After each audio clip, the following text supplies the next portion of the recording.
Good afternoon. Welcome to the General Obligation Bond, Streets, and Storm Drainage Subcommittee. I hereby call the meeting to order. We have interpreters today to provide Spanish translation. Would you please introduce yourselves?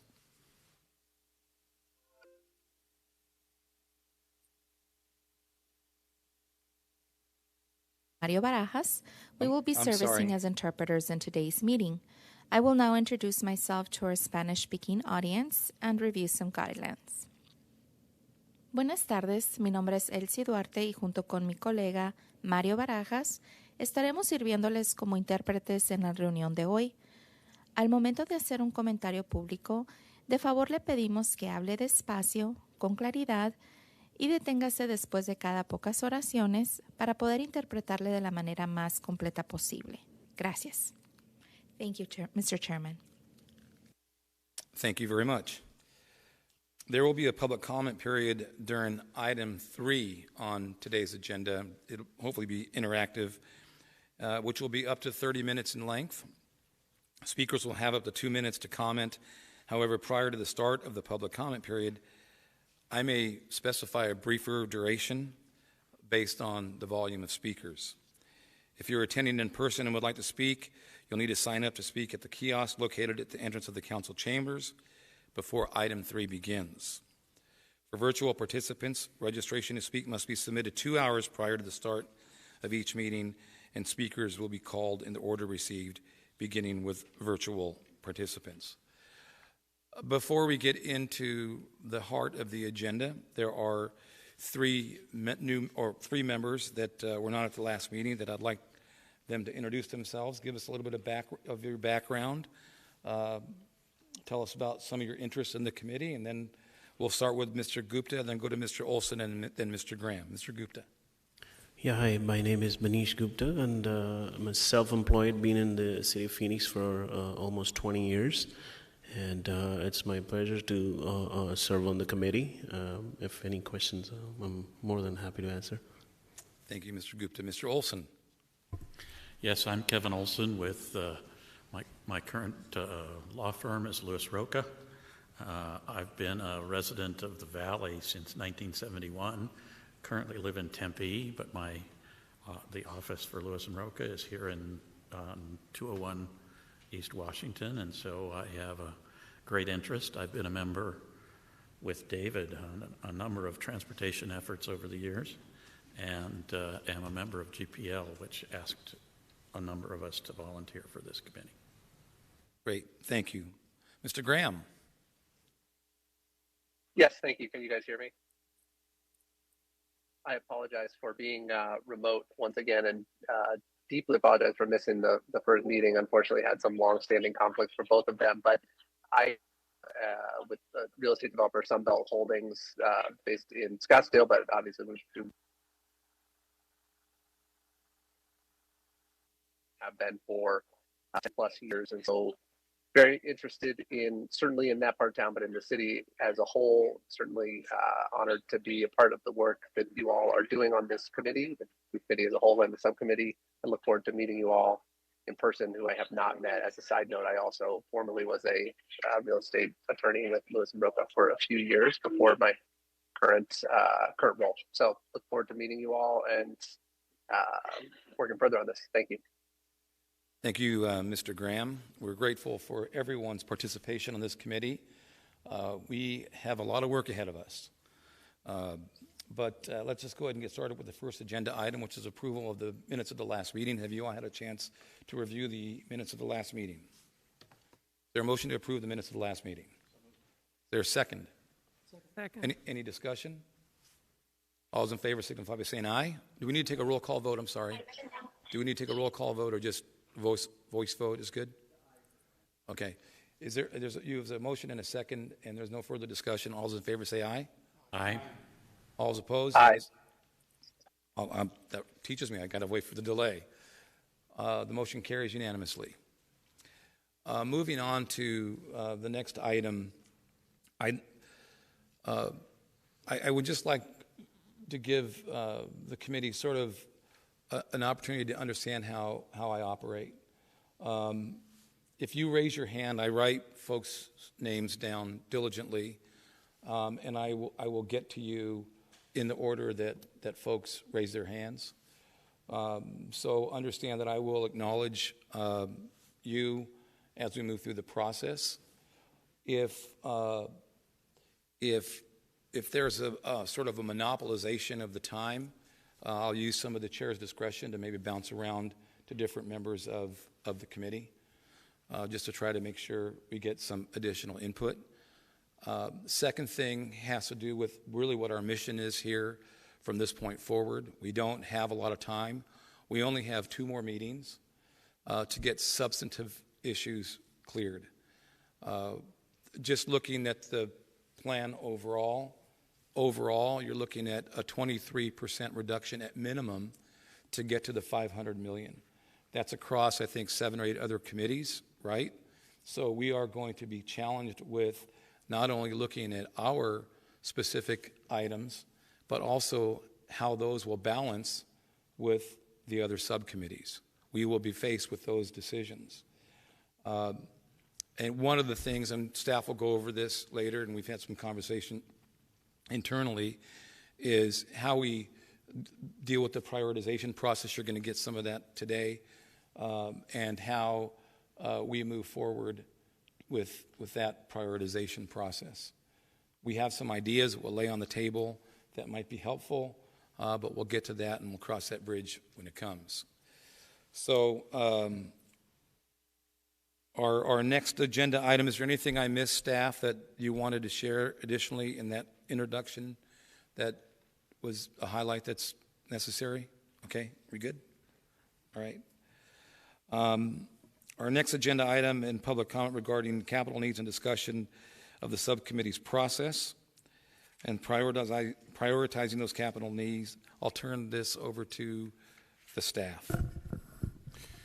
Thank you, Mr. Chair and members of the subcommittee. Welcome once again to the second meeting of the Streets and Storm Drainage Subcommittee. I am Mario Paniagua, Deputy City Manager, and with me here at the table are Keeney Knutson, Street Transportation Director, and to Keeney's left is Eric Froberg, the City Engineer.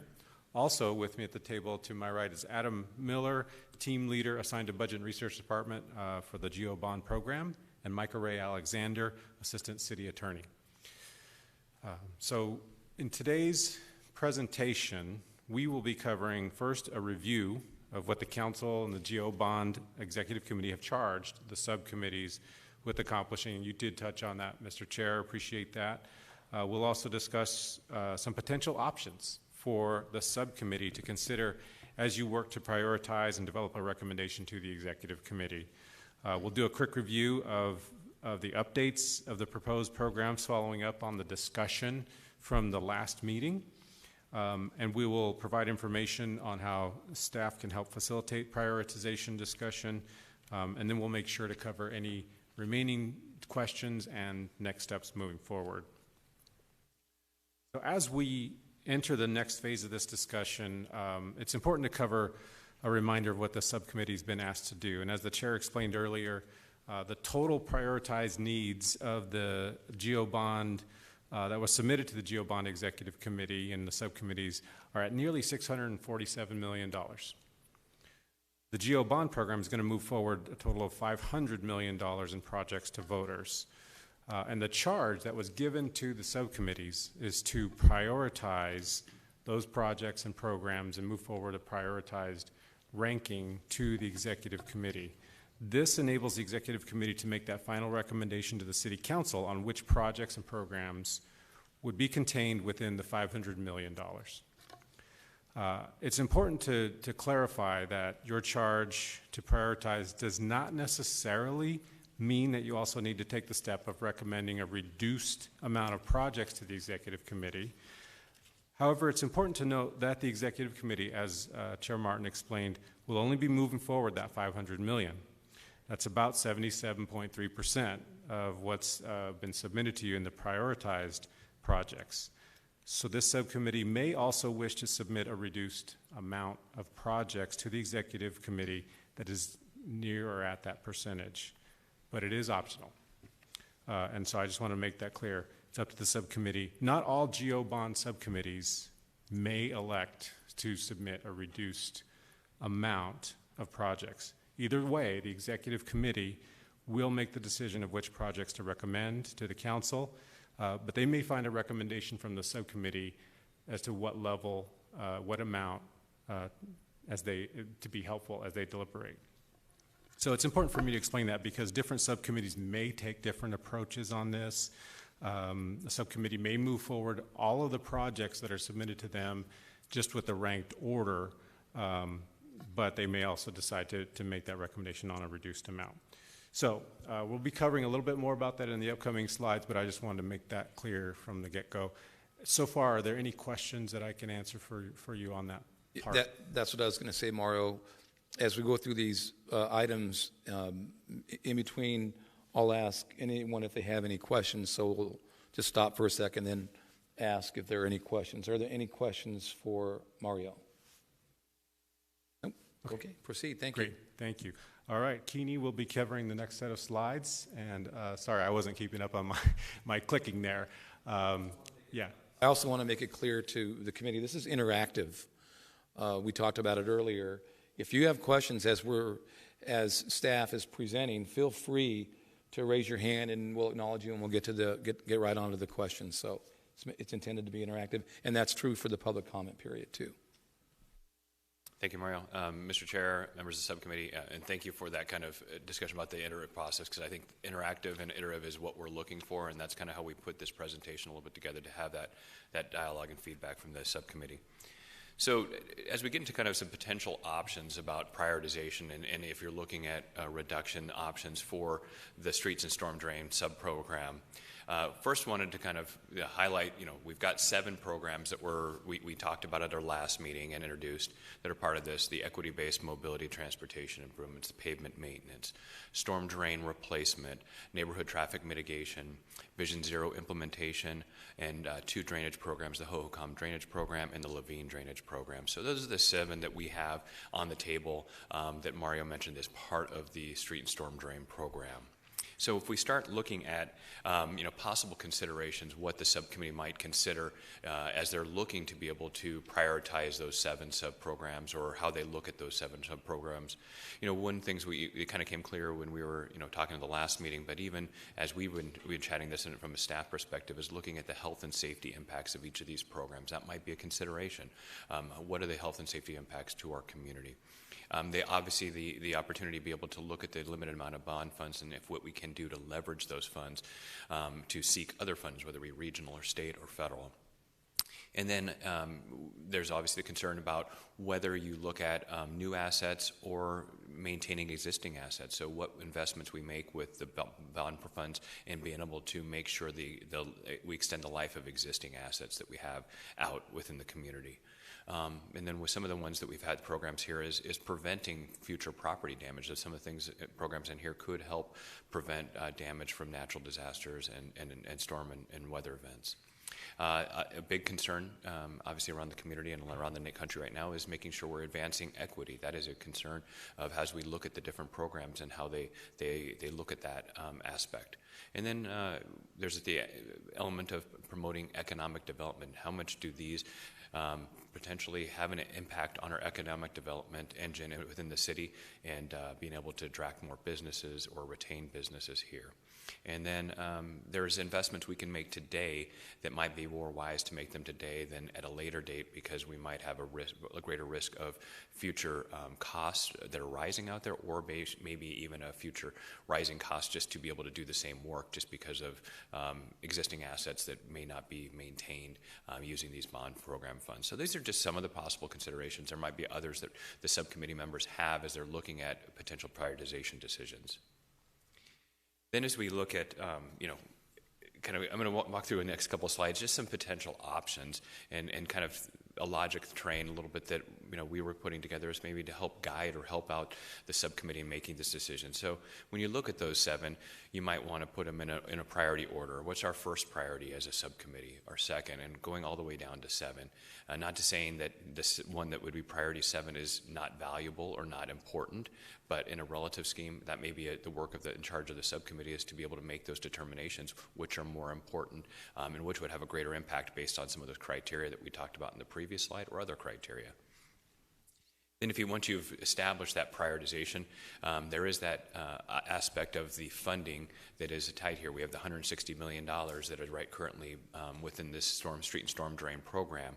So there might be a need if we're looking at making a reduction, or the subcommittee is interested in recommending a reduction, is looking and drawing a line where that might be. So if you're looking at the 23% reduction that is kind of across the entire committee spectrum that the executive committee is going to have to take charge of, you might look at what's that mean to us, $124 million. And then if you look below the line, you might want to say that's $36.5 million. So that would be helping to say, okay, we're going to fully fund potentially the priorities 1 through 5, and then priorities 6 through 7, we will put below the line and maybe not move those forward to the executive committee. That's one option to be able to look at this. Another one might be, as you look at it, these priorities, and setting these priorities again, is looking across the board. Let's be fair and equitable across all 7 programs. So let's just do across the board cuts to all those programs. And we're going to go through a little bit more about each one of those 7 programs, about which ones are scalable. Ones might be that have impacts and talking about reductions of projects, not necessarily just a straight percentage reduction. So if you took that reduction 22.7 across those, that would be the across the board reduction of 23% across all 7 programs. Then another option is to be able to make those determinations once you've prioritized those 7 programs. Maybe there's some programs that you want to maintain and keep them where they're at. There might be other ones we want to dedicate additional resources to, more than what staff has already put in the capital needs study. And there might be other ones that you might want to say, okay, in this case we want to reduce the amount we've asked for, or what is being in here to help reach that some kind of recommendation that this subcommittee is going to make to the executive committee. So in that cases, you might have increases, decreases, or no changes to some of the programs. Any questions about those options I've laid out there? Any questions? I have a question, Mr. Chairman and staff. So what's the likelihood we might, like pavement maintenance, would there be any would it be viable to ask for more money for that? I mean, pavement maintenance must be one of your biggest headaches. You won't get any argument from me, Commissioner Tiefer, that is one of our biggest concerns, maintaining 5,000 miles of streets. But of course, that's the charge of the subcommittee. If there's a desire to increase, say, the pavement maintenance supplement, then that might have to be balanced across the other programs. But we could definitely, I think any of these could be scalable up or down. I think with the exception possibly of the flood program projects, because those are put in as fully funded with the 50-50 match between City of Phoenix and Flood Control District. Any additional questions? In reference to the recent action by the council, I think they took action on Vision Zero implementation. Do those programs have any impact on our process here, or is it static as we see it here? Mr. Chair, members of the subcommittee, the action that our city council took on Wednesday was unanimous approval for our road safety action plan, our Vision Zero road safety action plan, which allocated $10 million of a combination of general fund funding, HERF gas tax revenue funding, and transportation 2050 funding, $10 million. Now, I will tell you that's $10 million that we put up there. How do we look at the $25 million that's in the current program for Vision Zero implementation? We've looked at that as being additive to what council has already asked for. Now, when we put this program together, we didn't know what the funding amount would be that would council approve, but we're very happy with the $10 million. But of course, this is a big issue with safety around our city, and so if another $5 million a year is applied to that, we could definitely use it for that program. Okay, great. I just wanted the committee to know that some of the stuff we're not doing in a vacuum here, right? There are other issues that are out there that potentially impact the decision-making process here, notwithstanding what you've given us thus far. Mr. Boyd. Thank you, Mr. Chair. Director, speaking to that point, can you remind me how much money was shifted into the pavement program from the T2050 light rail program just 2 years ago by a former council, not the current one, just if we're talking about things that we're spending money on? That's an easy one, zero, actually, because there was a decision, and maybe I'll let Mario get into a little more about light rail projects and the light rail money, but no money from light rail has been moved over to the pavement maintenance. What was done back in 2018 was the City Council voted to advance $200 million in streets transportation 2050 funding from future years into doing more pavement maintenance in the earlier years of the program. So that is actually wrapping that up later this year, but we did not receive any light rail money over to street maintenance. Mr. Chair, Committee Member Boyd, you may be referring to a light rail project that was in West Phoenix that had been delayed to the end of the program. And so in that funding that was allocated in the light rail T2050 program, about $153 million, was directed by the council at that time to be moved to the street pavement maintenance. I will say that's not it's future dollars. It's not funding that's there today. It's planned for future fiscal years, but it was something that was mentioned. So I think that's what you're referring to, is my understanding. Thank you. Just want to be clear about outside spending. Any other questions? Proceed. Thank you, Mr. Chair.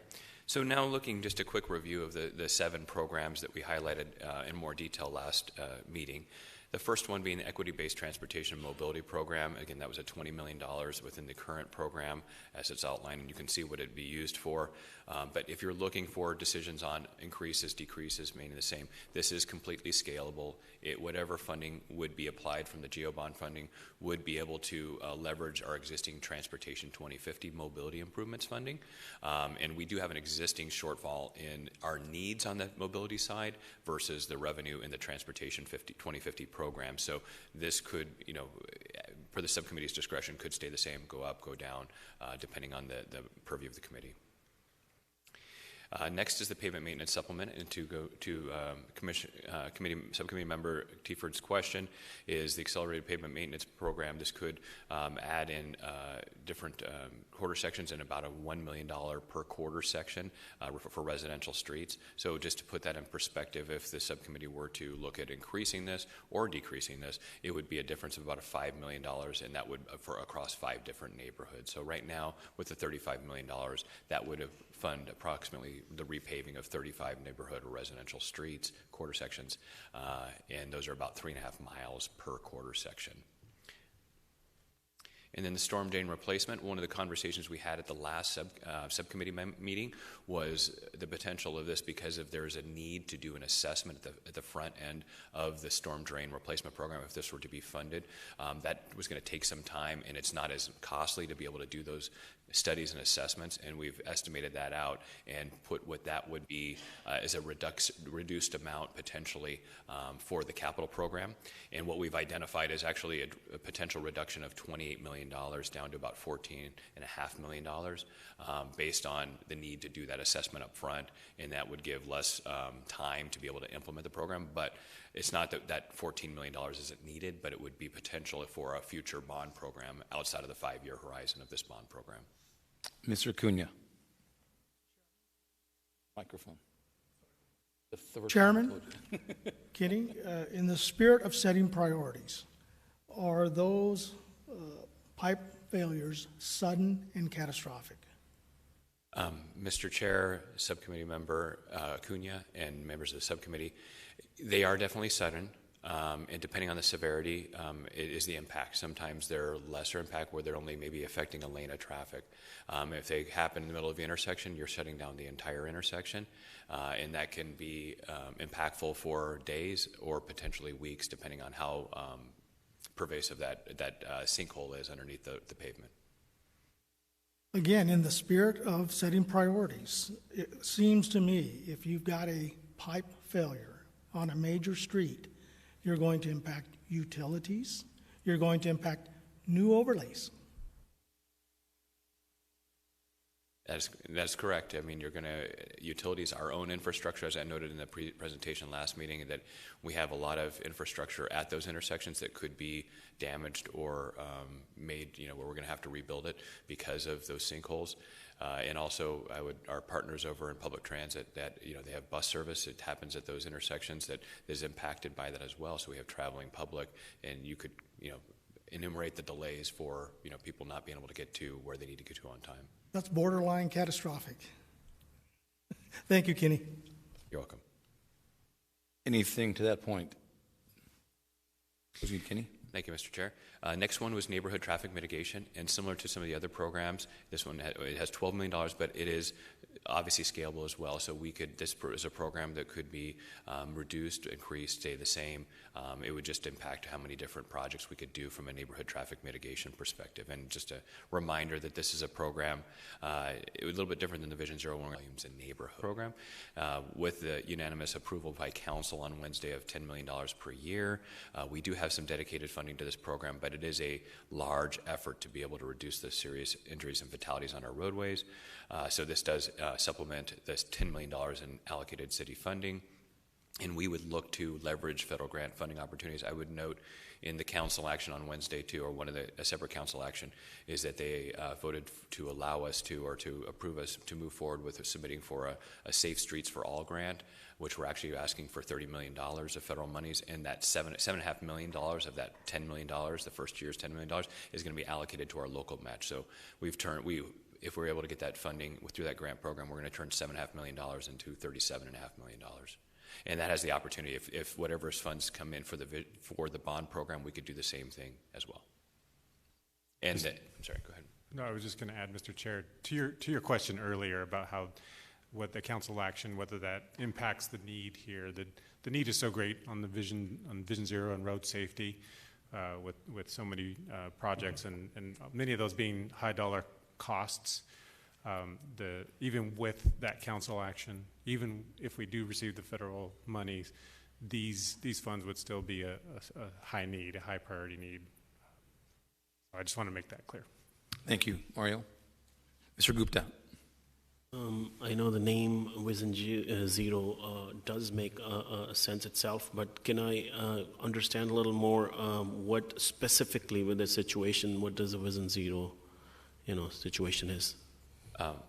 Mr. Chair, Subcommittee Member Gupta, and members of the subcommittee, Vision Zero is what a resolution that the council adopted back in February, and it's something that there's 51 other Vision Zero cities around the country, and the goal of Vision Zero is to drive serious injuries and fatalities on our roadways to zero. As part of the action that happened on Wednesday, we set out interim goals of a 25% reduction in fatalities on our roadways by 2027, 65% reduction by 2035, and ultimately driving to zero by 2050. So it is a long-term strategy. It's a long-term commitment, so it's not something we're going to accomplish in a couple years, but we definitely want to be able to make progress as quickly as we can. Thank you. Anything else? Any other questions? And I failed to ask Mr. Graham, how do we acknowledge Mr. Graham if Mr. Graham has a question?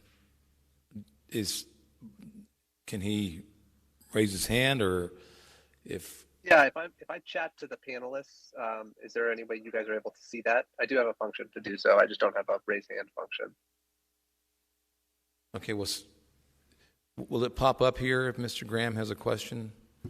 Mr. Chairman, Mr. Graham, I'm hearing from our IT staff that we do not have a chat function that is live, so I think Mr. Graham would need to just inform the chair that he has a comment or a question. Well, what I'll do then is, in order to prevent any type of issues, I'll just ask Mr. Graham when everyone's done if Mr. Graham has any comments or follow-up. Is that okay with you, Mr. Graham? Sure. That's great. I appreciate it. Perfect. No problem. Thank you. Proceed. And now, Mr. Chair, I'll turn it over to Eric Froberg, our city engineer, to review the last two programs.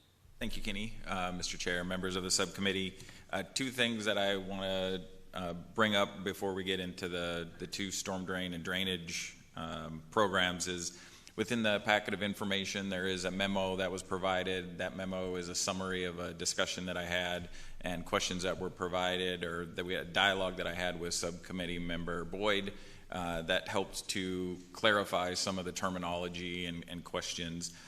Second thing I wanted to bring up, I know we had a question at the last meeting, or the first meeting, about number of structures protected and number of acres and all of those types of things. We do have that information. Didn't quite get it in time for the packet to go out, but that information will be provided in a follow-up memo. So wanted to make sure that we got that information out. So to this now with the Hohokam, similar to other projects, or these two projects, these are scalable, but not in the same way that the ones that Keeney just talked about are scalable. These are more scalable in groups. So when we looked at these, and if you remember the presentation from last time, the Hohokam Drainage Program had 8 different projects associated with them. Many of them came in groups where there was one large regional drainage basin with several channels or storm drain systems leading to those. So really these would be scalable by, if you took projects 1 through 4, which equated to about $18.5 million within the GEO bond, and then either in addition to or separately projects 5 through 8, which were about $9.4 million within this GEO bond. Again, to point out, as Keeney talked about, several of the programs on the street side did have the ability to have matching funds through federal or those. These also have the ability to have matching funds through the flood control district. Similarly, Levine, the Levine flood mitigation program is also scalable, but by project. This one's a little bit different in that all of these 4 projects are all individual. They're all within the same area. They were all developed from the Levine drainage study that we did, but they are independent of each other. So at the subcommittee's discretion, you could pick and choose which of these 1 through 4, all of them, none of them, move forward. Again, have the ability to have matching funds through the flood control district. Mr. Acuna. Chairman Eric, very attractive to hear where we can leverage a Phoenix dollar. I think that makes it competitive when the discussion of priorities comes up. Help me understand a little bit what that means. Are these federal funds?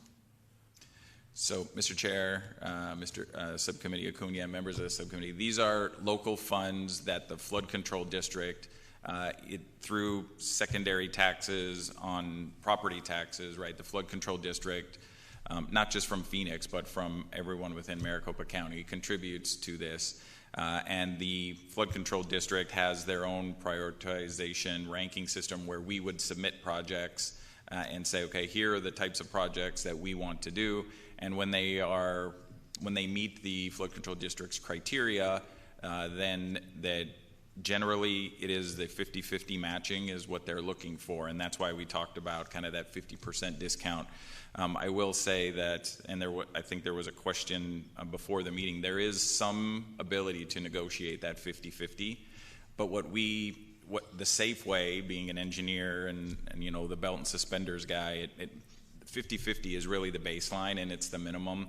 So what'll end up happening is if we can secure our 50%, when projects move forward, if there is extenuating circumstances, we have several projects that there are neighboring, you know, maybe the city of Glendale or city of Scottsdale, where we work through we pay 25%, they pay 25%, and the flood control district pays 50%. I mean, there is ways to have those conversations, but for planning purposes, it is most safe for us to just assume 50-50 at the minimum. But of course, we will do our best to acquire more funding, a larger share from the flood control district.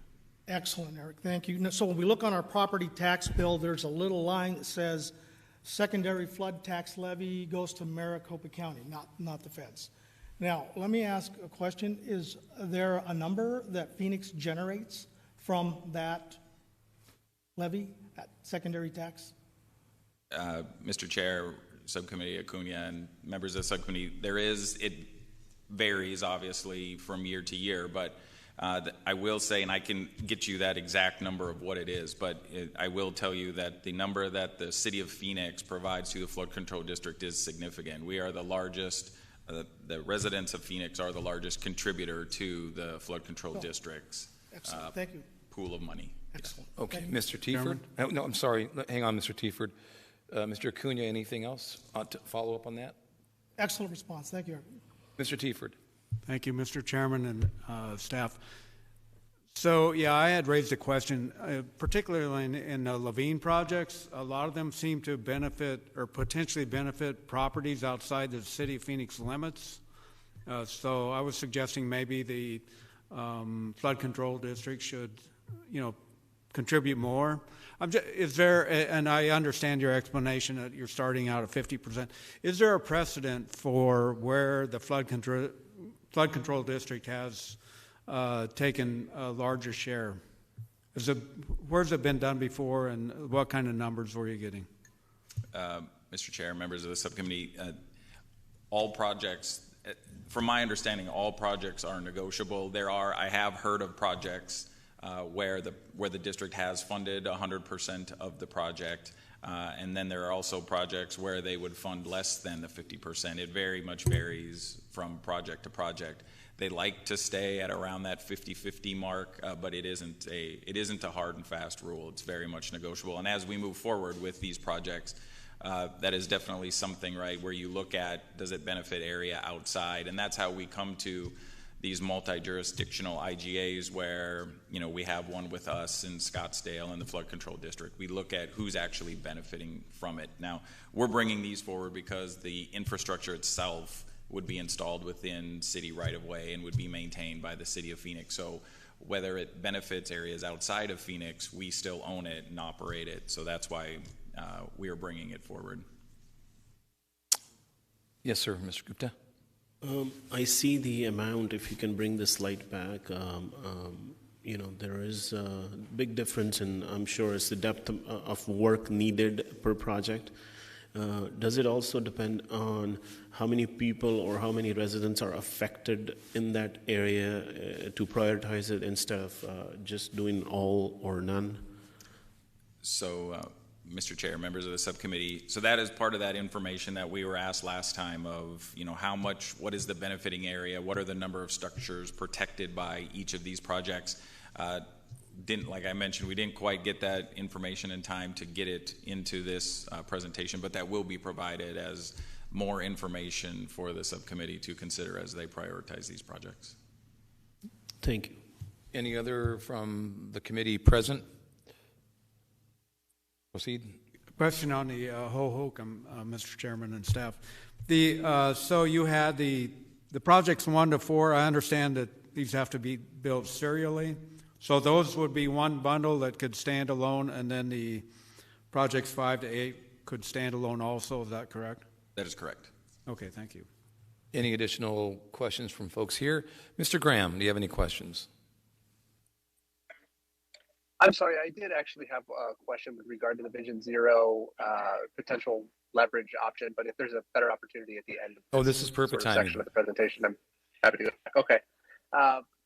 With an eye toward the same concept on the leveraging dollars, you may have covered this. It wasn't totally clear to me in the minutes from the last meeting, so apologies. But is there a way to better understand what those federal opportunities are, either in quantity or to sort of give some characterization of where those dollars are coming from? Sort of my specific next question would be, if any of those funds are related to one of the several large federal expenditures over the last few years, is there anything time bound, or is there a first in time going to get priority on these? I guess part of my question is, these Vision Zero programs are going to take place over the next many years for the city of Phoenix. I think they're hugely important. We're talking about like lives at stake, but are these dollars, to the extent we're able to leverage them, best spent today in staff's opinion to be able to go get those dollars before they're spoken for? Mr. Chair, Subcommittee Member Graham, members of the subcommittee, with the federal funding opportunities, I'll just talk about that. Through the IIJA, the Bipartisan Infrastructure Law that was passed last year, there have been programs coming out through that law that it seems almost every few weeks we get another notice of funding opportunity, another program comes out. And that's because a lot of the programs that were put into that law are new programs. So the federal government is working on how best to move and distribute those out. And so as they've been doing that, it's actually been trickling out through this first year. I would mention the Safe Streets for All program because that is a program that was set aside, and there's $1 billion each year across the country for agencies like the City of Phoenix to be able to submit and ask for funding to help implement projects. Of that $1 billion, $600 million is for implementation projects, the kind of projects that we would be looking to do with this funding, because we've now passed and adopted a road safety action plan. That $1 billion, or I should say the $600 million for implementation projects, it will be available every year for the next 5 years. So we're just in the first year of that. I think as more of these programs come out from the bipartisan infrastructure law, it will become more routine each year. It's just the first year it's a little more difficult just because a lot of it was new for a lot of the federal agencies who are tasked with distributing these funds. But we will look at, that's just an example that's focused just on Vision Zero type projects that we'll be looking toward every year of this 5-year bond program if we have bond program funds to be able to use as local match to pursue those federal funds. Mr. Chair, I would just add that the grant that Keeney just talked about, the Safe Streets for All, is a competitive grant. So we do need to compete with other jurisdictions around the country for that funding. We're very excited about it, very hopeful for it. We think we've got a good application to submit, but it's possible that we don't get that funding because of the competitive nature. Anything else? Mr. Graham, any follow-up questions? Understood. No, that's very helpful. Thank you. I may as we go, but that's great. Appreciate it. Thank you. Mr. Chairman? Yes. So I'm sorry if I missed this, but so these are competitive. Are they grants? Is how much money the city's contributing part of that consideration? The more money we contribute, the more money we're likely to get through these federal grants? Mr. Chair, Subcommittee Member Tieford, and members of the subcommittee, each of these grant programs typically have some level of local match that they're required as part of. This is a minimum local match. Now, local agencies can put in more than local match and overmatch, and sometimes that is a strategy when it's a very competitive program to be able to show that there's more investment at the local level to earn that grant. But I will tell you that it's not a requirement. As long as you meet the local match requirement, you can do that. And generally, from our perspective, we may overmatch a little bit in some of our grants, but not significantly. But we usually obviously meet the minimum because we want to be competitive and we want to be qualified to be able to receive those grants. Madam Coles-Henry. Yes, Mr. Chair and staff, I would like to go back to the discussion about the Hohokam study as well as the Levine information. I have a question. The cost of implementing the Hohokam recommendations back in maybe 7-8 years ago when the study was facilitated versus now, and this is only related to the scalable aspect of these recommendations in the study. The value to the city of proceeding versus further delaying, have we taken a look at the financial impact of delaying versus proceeding with full implementation of the study recommendations? So, Mr. Chair, members of the subcommittee, so at this point when we look at drainage studies, we primarily look at drainage studies from the technical aspect of them. What will it take to implement them? Where is the best benefit? Those types of things. So we haven't, that I'm aware of, looked at what are the reoccurring, damages and those types of things. Many times the study themselves are predicated upon areas that we see have repetitive flooding and those types of things. So we haven't done, as far as I know, a cost-benefit analysis to know that by doing these projects we save, what our return on investment would be. We just know it would be positive. Anything else to that? Thank you. Mr. Boyd. Thank you, Mr. Chair. Mr. Froberg, one quick question. I might have missed this. Are these county funds also competitive grants, or are they already kind of guaranteed and lined up? So, Mr. Chair, members of the subcommittee, so we do have to submit applications for these projects, and both of these programs have been submitted. We've had conversations with the flood control district, and both of them have appeared to be very favorable to the flood control district. We have a situation where they're curious to see how the GO bond works out and those types of things, right? Because they are recognizing that our 50% is coming from this potential program. So a successful outcome here with a GO bond would only help to increase the flood control's interest in moving these projects forward. Anything else? Question in reference to the timelines on these. Is there an expectation that these projects, let's just say 1 to 4 or 5 through 8, be done within the 5 years, or is it staggered to the point that you can consider them outside the 5-year plan? And this actually isn't limited to these particular projects, but other projects that are potentially on our list. So you see where I'm going. I'd like there to be some consideration that maybe from a timeline perspective, if a project can be completed, 1 through 4 completed within the first 5 years, that's great. Maybe we look at the 5 through 8 at the next iteration. Is there movement there, or do you expect them to be completed within the first 5 years? So, Mr. Chair, great question. And I'm speaking purely of the drainage projects, but I know it would be similar for the streets projects. When we put the GO bond programs together, we were cognizant of we can't do everything all in the first year, and it doesn't make sense to get the money in the first year and not do it until the 5th year. So we have looked at that, and the numbers that are here have included inflation factors as best we can for, if it was to happen in year 2 or year 3. So we have tried to, and I've worked with many of the different committees or the groups that are proposing at these committees to put a little bit of logic to how these projects would be implemented. So the intent would be for particularly these two drainage programs, whatever portions of them are approved, that they would be maybe not 100% completed within the 5 years, but they would all be started and have some level of completeness before the 5 years. The intent would be to get them done. Thank you. Any follow-ups to that? Okay. Mr. Graham? Nothing else. Thank you. Thank you. Proceed. Thank you, Mr. Chair. So at this point, I think we're ready to move on to public comment. I think the next part of the discussion will be about prioritization, but we can come back to that after the public comment. Okie dokie. We'll now open our public comment period regarding this item. We have some speakers registered today. I'll give each speaker 2 minutes, and we'll start with virtual participants. When your name is called, your audio device will be unmuted, and you may begin your remarks. At the conclusion of the virtual speakers, we'll invite in-person attendees to the podium to address the committee.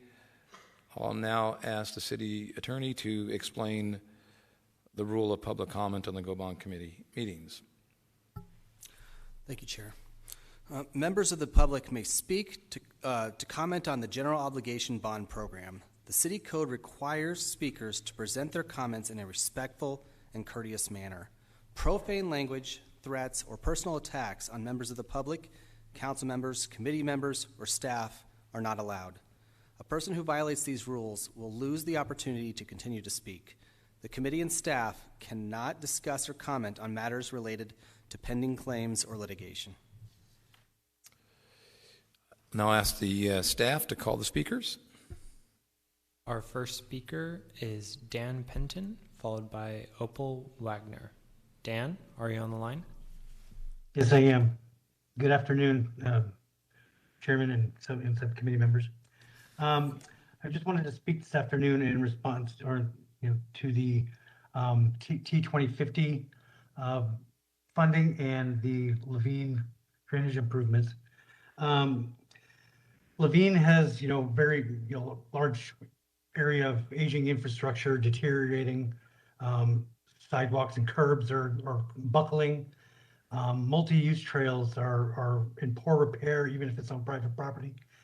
And the Levine area conveyance channel, which is, supposed to be, an area for people to, recreate and bike and also serve as a purpose of, storm drainage, is in much need of improvements as well. The thing with the biggest thing that's lacking is our safe crossings and the ability for mobility to get from one place to another safely. Levine has a high rate of traffic accidents and crashes. In fact, just this week, I believe we've had like 6 or 7 right here between 39th and 43rd Avenue. And even one at a local school down the street where a mother hit her own child in the parking lot of a school in the drive line.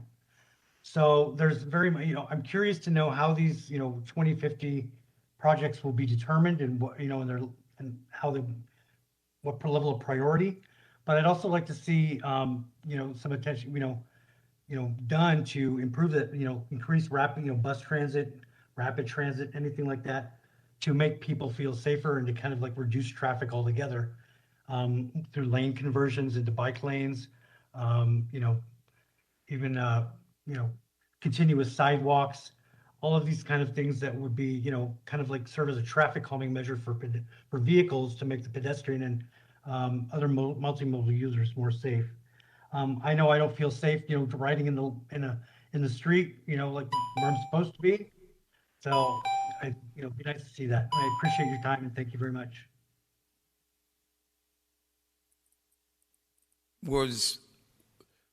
Were you looking for, is that Dan, is that correct? Dan, were you looking for a response or did you synthesize that to a question to staff? Yeah, there was, I was wondering on how the particular funding, how those projects would be prioritized and how they would be determined. If there's not a specific project already in mind, because I know it reads as basically it's just a broad funding approval for projects to be, dip out of that. So I don't know. Was curious to that as well. Okay, great. I don't know if that's a Mario or Kenny or Eric question, so I'll leave it to the three of you to fight it out. Mr. Chair, members of the subcommittee, and Mr. Penton, we didn't present it in our slides for this meeting, but in our previous meeting on August 19th, in our presentation on the equity-based transportation mobility program, we noted that the funding would be in addition or supplement the funding we have allocated in T2050 for mobility improvements, and that is being allocated currently on 12 mobility areas that were highlighted. So we have a map that does show those 12 mobility areas where these funds would be applied. And then we, as far as criteria, we have an overlay of different demographic factors and socioeconomic factors that we used in identifying those mobility study areas in the first place, which include zero-car households, areas of persistent poverty, high crash areas, high daily bus boardings, schools with high walking populations, fatal serious pedestrian and bicycle crashes, bike-on-bus boardings, hawk locations, non-compliant ADA ramps, and bikeways and bikeway network gaps. So those are the kind of criteria we use to be able to select these mobility improvement, these mobility areas to begin with, and the projects were identified after we did intensive studies of those 12 areas. So that's where the funding would be applied to and the criteria based on those 12 zones. And as I also mentioned, that those 12 areas also are ranked in areas of need for mobility needs for each of those. Hope that was clear. Thank you, Kenny. As you can see, we're affording folks the opportunity to interact with staff and the subcommittee members. That's the purpose of this public comment period, is to provide that interaction between us and the public. Next speaker. Our next speaker is Opal Wagner, followed by Eric Gilmore, who's joining us from the upper council chambers. Opal, are you on the line? Hi, yes, I am. Mr. Chair and committee members, my name is Opal Wagner. I live in Central Phoenix, near the Phoenix Cultural District along Central Avenue in the Willow Historic District. And I signed on today to talk about traffic safety concerns. It seems like there's a lot of that being talked about today in our area with regards to pedestrian safety. The Phoenix cultural area on Central Avenue between McDowell and Thomas Roads encompasses cultural amenities like the Phoenix Art Museum, the Heard Museum, Phoenix Theater, Arizona Opera, places that we want to invite everyone from the city in to attend, but we also, and we try to encourage multimodal transportation for people to use the light rail, bike, and walk. However, it's not always a safe situation to get across Central Avenue. So I'm here to advocate for pedestrian scramble crosswalks. If you're not familiar, they're crosswalks where there's an added cycle where only pedestrians get to go. All the cars have to stop in 4 directions, and pedestrians can cross on any corner. If you've not experienced these, I encourage you, there's one available right downtown in the city of Prescott. You can go to a YouTube video entitled Pedestrian Scramble Downtown Prescott, and you can look at that video and really get a feel for it. It deconflicts pedestrians from cars. There's no chance for a car to be making a right turn, per se, and almost run you over as you're trying to cross the street. I think these would also be appropriate for Camelback Road near Grand Canyon University and also Central Avenue near ASU downtown. And again, I believe these are already able to be programmed into the system. Phoenix has advanced traffic management capabilities to do this. So I think that the cost of these is pretty low. And anyway, a small price to pay for eliminating danger of car pedestrian collisions in some of our most heavily utilized pedestrian corridors. Thank you, Mr. Chair. Thank you, Opal. Go ahead, Kenny. Yeah, Mr. Chair, members of the subcommittee, and Ms. Wagner. A couple things on that one. We do have 2 active scrambles in the city of Phoenix, one at 1st Street and Taylor, the other one at 3rd Street and Taylor. And we installed those in conjunction with a lot of the activity that happens around the ASU downtown campus.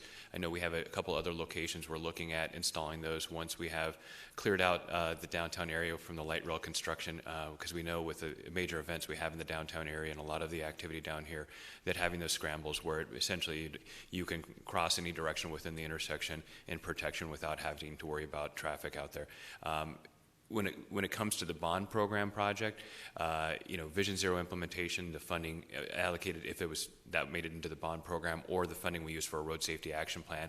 And I will be honest, there's a lot of funding we have in the city of Phoenix that's just for doing traffic signals or intersection improvements that are apart from the road safety action plan. Those are all sources we could use to be able to identify and install scrambles at the locations. And really we want to target those locations where you have high pedestrian activity that's going in multiple directions, so you can provide that as a more efficient ways to be able to get people across safely.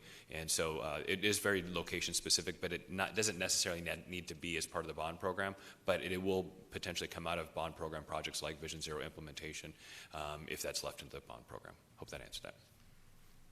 Any follow-ups to that? Mr. Graham? I do not. Thank you. Mm-hmm. Next person. Our final speaker is Eric Gilmore, joining us from the Upper Council Chambers. Good afternoon, Chair and subcommittee members. I've got a handout here. I live in Willow, Council 4, and I'm showing on these handouts just some drainage issues that we've been having in the neighborhood with little to no rain from 1st Avenue to 5th Avenue.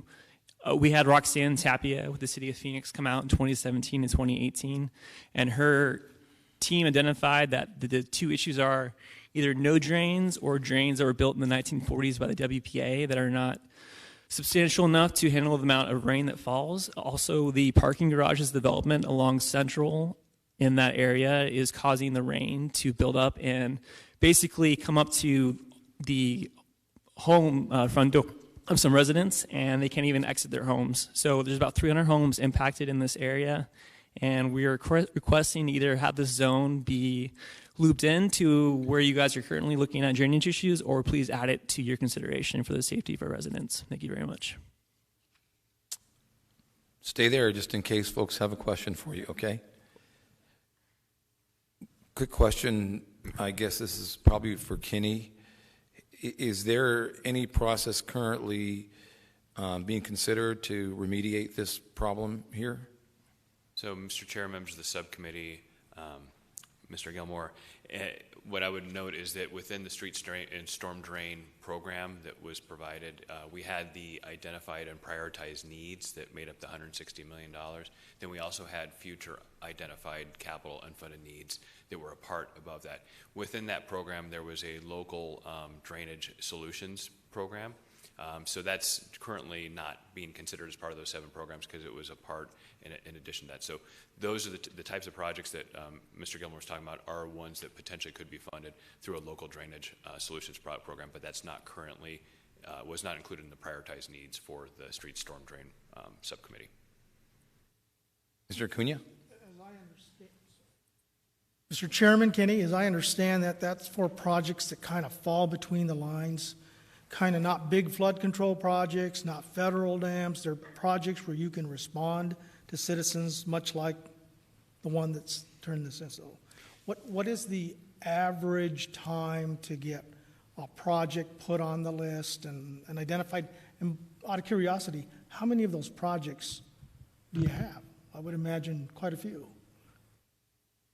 I'm going to turn that one over to Eric to answer. Yes, so Mr. Chair, Subcommittee Member Acuna, Mr. Gilmore, there are hundreds of those types of projects that the local, we call these local drainage mitigation projects, and we have a very limited amount of budget, as we talked about in the last meeting. There isn't a dedicated funding source for storm drain or drainage projects, but the little bit of funding that we do have, right, we spend that looking at projects similar to this, doing drainage studies, and then programming out either with other streets projects where we could kind of leverage those and do them at the same time, or smaller drainage projects. So as Keeney mentioned, that program is currently within the future needs of the GO bond. And I would further note on what Eric talked about, working with Flood Control District, there is actually called a Small Projects Assistance Program that we can use our local funds to be able to apply for federal Flood Control District funds to be able to do these smaller type projects as well. But Subcommittee Member Acuna, you're correct, is the major CIP, the capital improvement projects like the ones that are identified, the Hohokam and the Levine, are those larger ones that are storm drains, or arterial storm drains, basin projects that are the larger ones. These local drainage ones are in this other program that we have a limited amount of funding in there, but we do try to leverage it with county fund as well where we're able to. Lastly, can we help this gentleman to see if this is on that list? Mr. Chair, Subcommittee Member Acuna, this is a project that is within the local drainage mitigation program. This is a project that we are aware of. That was going to be my question to Mr. Gilmore. Is this the first time you've brought this up to the city, or has it been brought up prior to this? It's been brought up prior to this. And in fact, for the 3rd and 5th Avenue improvements that just got approved, this was brought up and it was not included in that plan for improvement. So the issue is, like, as we improve those avenues and bikers can now start going through, they will be blocked by this flooding because of the lack of drainage. So we will essentially develop and improve these streets, but we still won't be able to use them until we have the proper drains in place to make sure the residents can cross safely in these intersections that are filling up to, as you can see, shin deep for some neighbors, unfortunately. So it has been brought up before, yes. Mr. Gilmore, when was this submitted to the city? Do you recollect the date or how long that was? I have records of back in 2017 when we were working with Roxanne Tapia and her group, where her group actually came out and with engineers and they looked at it, and they didn't do any official studies, but they did look at it on ground level with us residents, and they looked at it back then. So at least 5 years ago, it's been in the city's records. And Mr. Froberg, to that point, do you know if this was put in the queue in 17? Mr. Chair, I'll have to go back and see where it ranks in comparison to the other hundreds of drainage complaints that we get. Okay. That would be helpful. Thank you. Anything else? Thank you very much for your testimony. Thank you so much. Appreciate it. That concludes our public comment period. I'll open comments up to the committee, unless we want to go through the staff presentation first. It's up to you all on how you want to proceed, or if you want to have a quick quick conversation or just turn it over to staff and let them proceed? Up to you. Good. Okay, staff. Thank you, Mr. Chairman. Adam Miller with the Budget and Research Department. I'm going to spend just a few minutes talking about an optional survey tool that staff is prepared to make available to the subcommittee at your direction to help facilitate your prioritization process. Just be a couple minutes here. So the subcommittee is tasked with developing a rank-ordered list of projects that, in your opinion, cannot be deferred to a future bond program. That rank-ordered list will be referred to the executive committee as this subcommittee's recommendation for the overall bond program. I want to emphasize that the subcommittee's decision to move forward a recommendation does not mark the end of this process or the final opportunity for the public to weigh in. The executive committee will also have public input opportunities, as will council, as they move forward with bond discussions through the fall. The subcommittee has 2 meetings after today to develop and finalize your recommendation. The basic question at hand is, how will you go about identifying the complete list of projects that will be considered and ultimately rank those projects by priority? Ultimately, your method of developing a recommendation for executive committee is at the full discretion of the subcommittee. However, if desired and directed by the subcommittee, staff is prepared to support that process by distributing a survey tool for members to complete independent rankings. The survey will include the complete list of projects identified by the subcommittee, allow for members to rank those projects, and allow for members to identify if a particular project should be funded at a higher level or at a lower level. The survey is a web-based application that would be distributed and completed between subcommittee meetings. Staff will provide a presentation summarizing the combined results at the following meeting. Members will have the opportunity to discuss your choices and rationale, but individual rankings will not be part of staff's presentation. The survey results are not binding. The intent is not that the outcome would dictate the subcommittee's final recommendation, but rather act as a starting point to continue for the subcommittee to continue deliberating and discussion about your recommendation. Again, the decision to use the survey is entirely at the discretion and direction of the subcommittee. If this is something the subcommittee would like to consider, then the next major undertaking is to firm up the list of projects so the survey can be prepared. The list of projects must be identified no later than the end of your 3rd meeting to conduct the survey prior to your final meeting, where results would be presented and a recommendation would need to be decided. With that, happy to take any questions. Thank you, Mr. Miller. Are there any questions for Mr. Miller? Mr. Graham? Would the survey functionality have the ability to not only sort of stack rank them, but also attribute values to them, so that the result you'd get is a blend of not only the relative rankings, but also the sort of the total averaged dollar amounts of some kind? I'm just not sure exactly what the output of that would look like. Mr. Chairman, Subcommittee Member Graham, thank you for the question. The survey is just for rank order. The option to recommend more or less funding would be a qualitative question on the survey. So we would report back the number of subcommittee members that have selected those options, again, to inform discussion. The results that would be presented back would be the median ranking, along with high, low, and average. So if you were, does that answer your question? Yeah, understood. That's perfect. Thank you. Okay. Ms. Coles-Henry.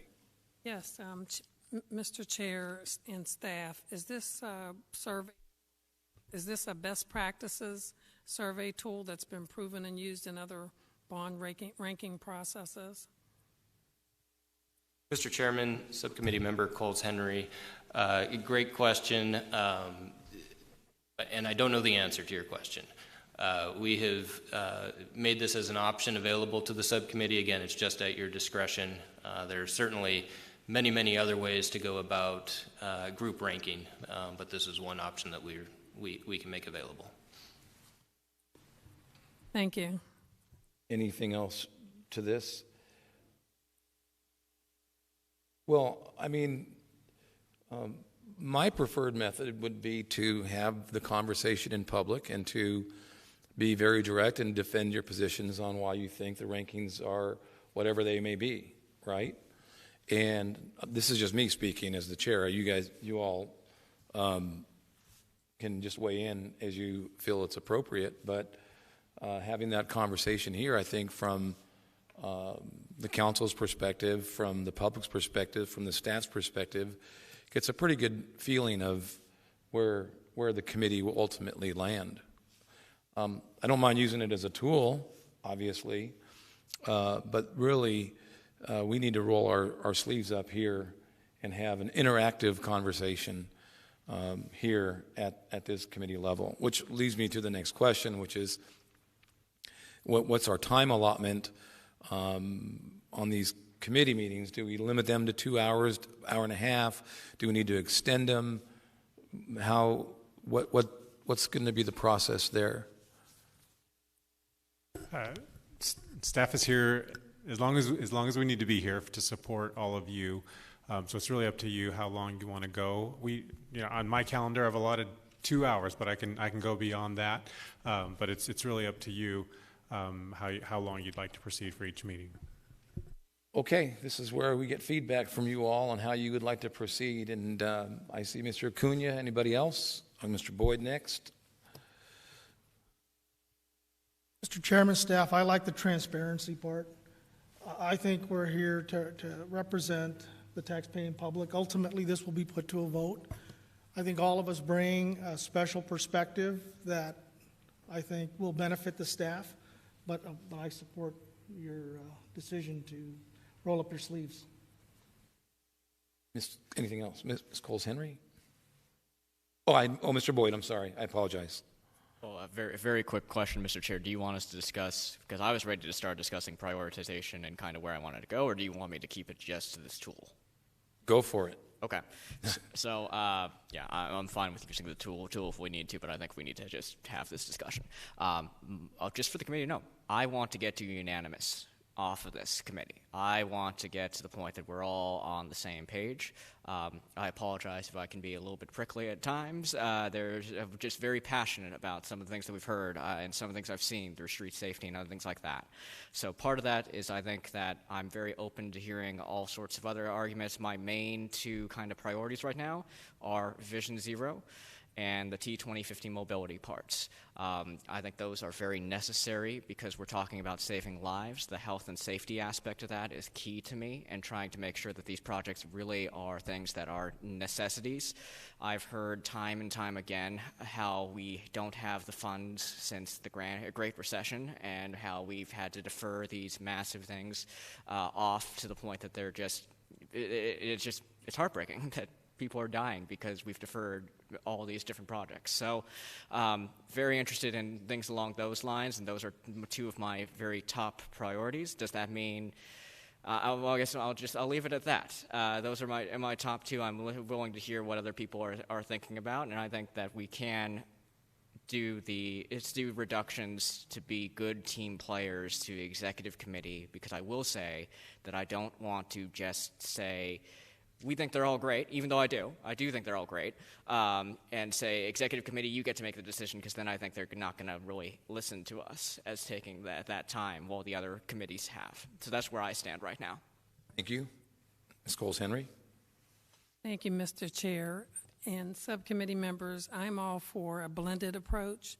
I believe in transparency, but I also believe in the utilization of tools and resources that can help to get us focused as a committee. So I would recommend, in the public input process as well, those three elements I believe will lead us to a great outcome. So my vote is for a blended approach to utilize the resources and tools of staff, as well as the brain power of every person here at the table, along with the community. And I believe we'll have a great outcome. Okay, anything else to that point? Is there Yes. Yeah, I think the method laid out by the other committee woman is good. Regarding the projects, personally, I feel that the traffic safety, pavement maintenance should be a very high priority.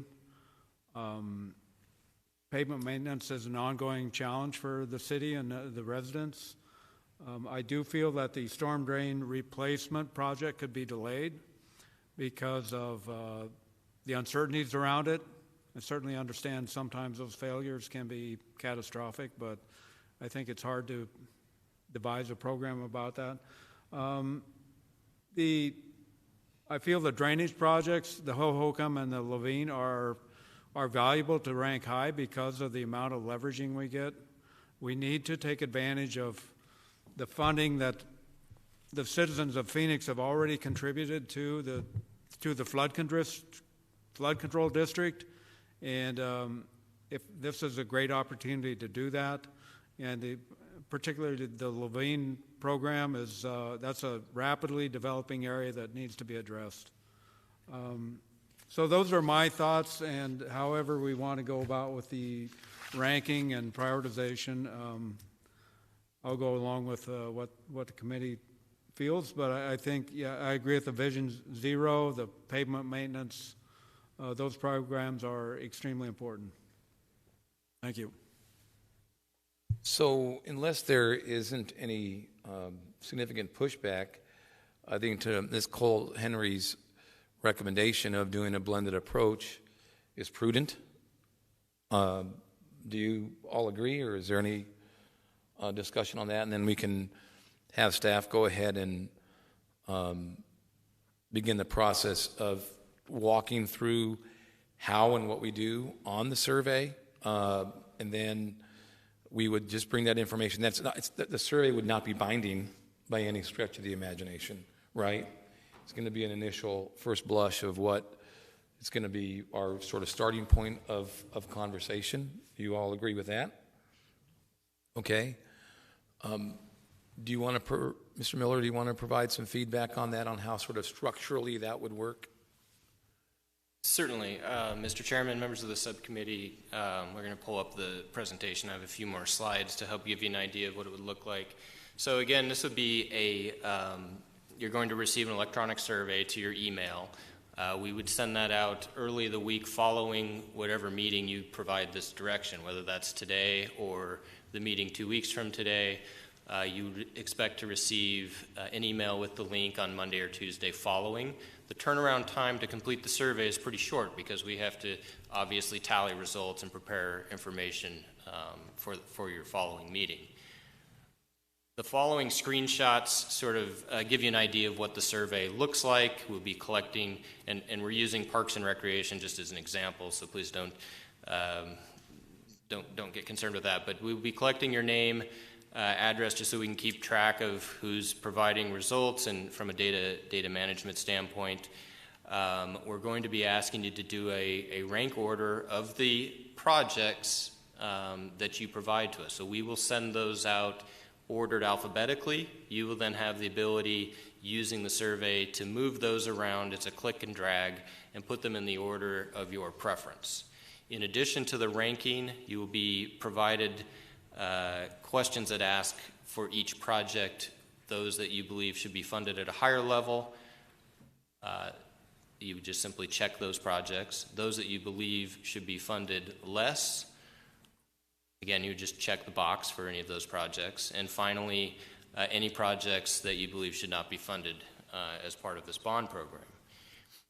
Staff, as I've mentioned before, would tabulate the results. We would bring back kind of the group summary. Members, of course, would have the opportunity to discuss and debate your rationale for how you ranked them, but we would not be presenting that information. Mr. Miller, will attribution be public, or are there going to be anonymous responses? I'll have to defer to our lawyer as to whether or not the information would be public. The survey result for ranking the projects. Say that again. I didn't hear you. I'm sorry. Those would become public records. Including the names attributed with the prioritization, correct? Yeah, whatever, the city is required to disclose documents prepared for city business, and whatever information is on those pages would be disclosed as a public record, could be requested as a public record, and they wouldn't be privileged to withhold. Is there any advice that you have for the committee's interaction in coordinating survey responses? Could you please clarify what you mean in coordinating? Well, what I'm concerned about is we've had our ethics training, we've had we've been scared, okay, about talking to each other, right? I'm assuming that we will receive direction that this would have to be an independently done project, that interaction between the committee members can't happen? Right. The interaction between committee members would need to take place in this public meeting setting, yes. Okay, I just wanted to make sure the committee members knew that this is an individual response, that responding to and with each other falls in the same category of quorums and the issues dealing with ethics. Right. It's my understanding that this is set up where each individual committee member would be filling out their own form and for submission, and then that information would be collated into data that could be used as a tool at the next meeting. Okay. Thank you. I just wanted to make it clear. Mr. Chairman, if I can just add, and Micah, correct me if this is inaccurate, I think what I heard the city attorney say is that your individual results may be subject to a public records request, but we would not be making those results public during your next subcommittee meeting. Is that is correct. That is correct. It's my understanding that it would just be the collated data that would be shared, but because these surveys were prepared as part of this committee and submitted, to city employees to collate the data, that those would be official city records and documents. Mr. Gupta. Yeah, thank you, Chair and staff. So will it be collectively submitted and be made public, or it will be with each name that who submitted what when it comes to the survey and made it public, with the names of each committee member, what they selected or elected? As those forms are submitted, they would contain all of the information that was individually submitted by each committee member, and so that record that's created would have all of that information for each committee member. Thank you. Mr. Graham. I have no other questions. I agree with sort of the hybrid approach. I think the imperative would just be to get that list to staff so they can do so in due course, but certainly agree with the approach. Okay, any additional conversation on prioritization? Mr. Gupta? I would still see with city staff's experience and knowledge if we get more recommendations. I know that you guys, if you can make recommendations or not, because experience counts a lot over here instead of just us making, individual things. That's my personal opinion.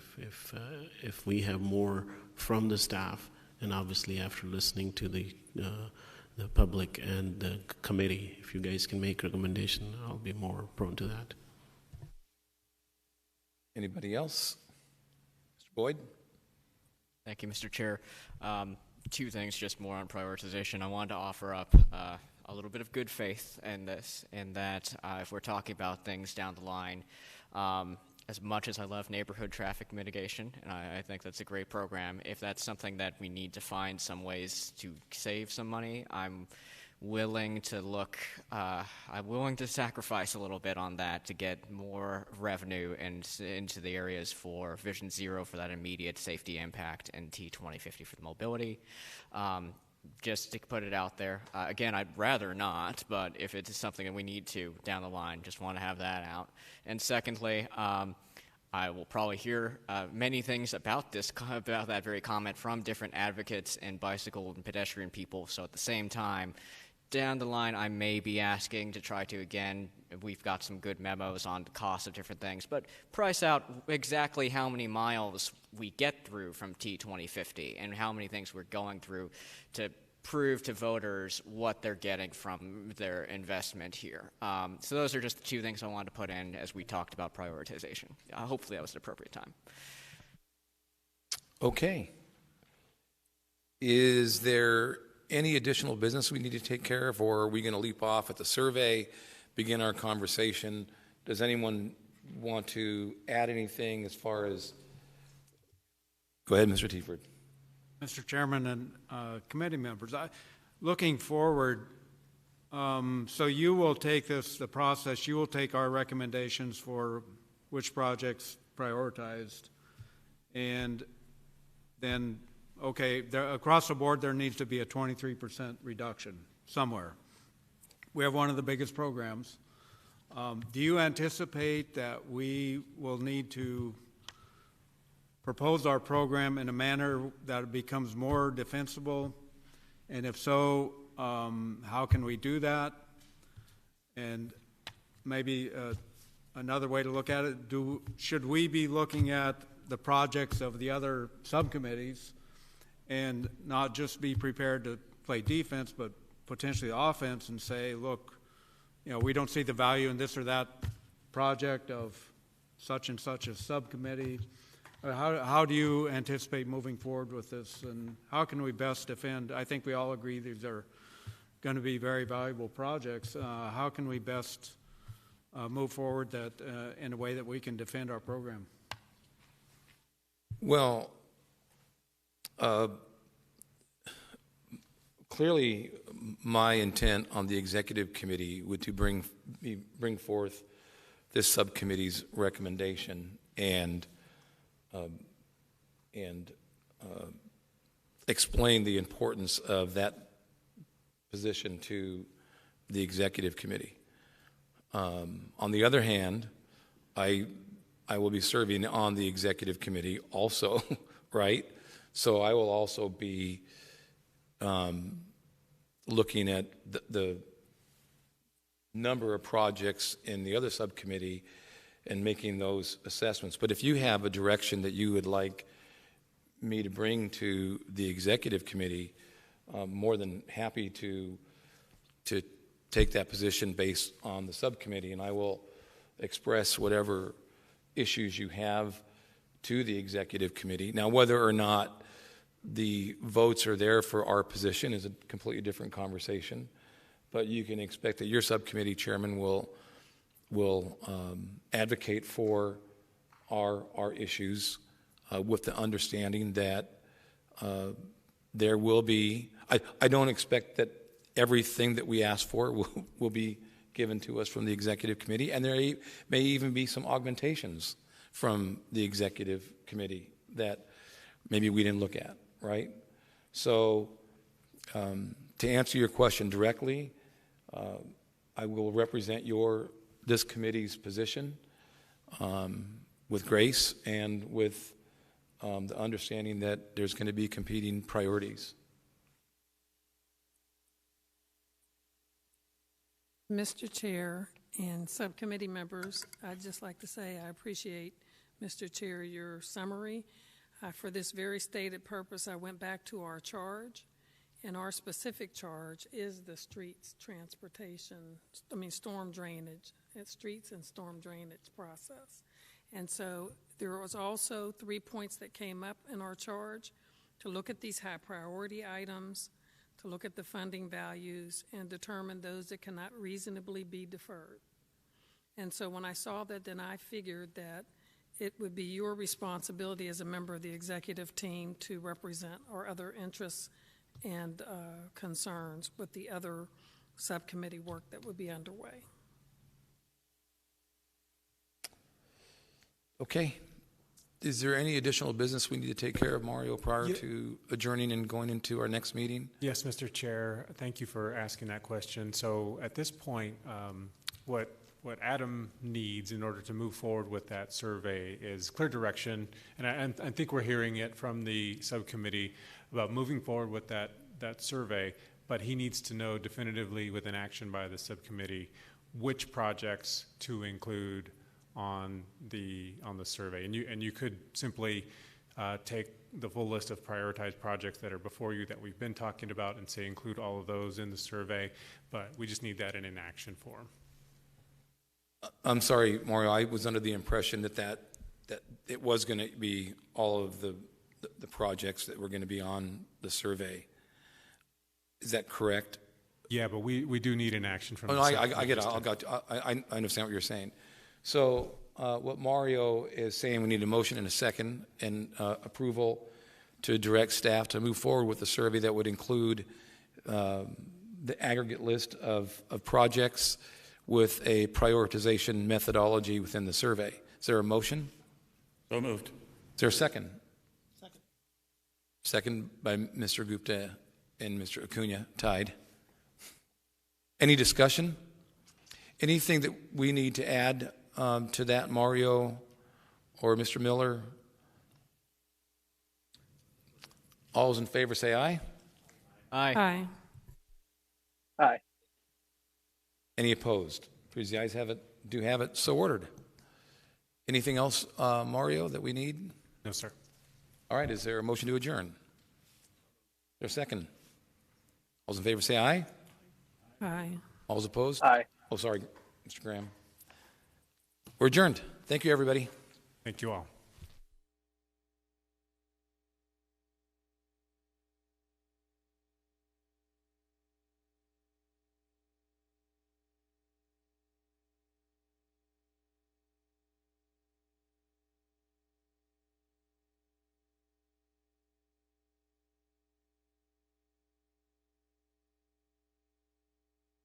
And the council already has allocated $1.8 million each year, and so this is an addition to that. And so the Street Transportation Department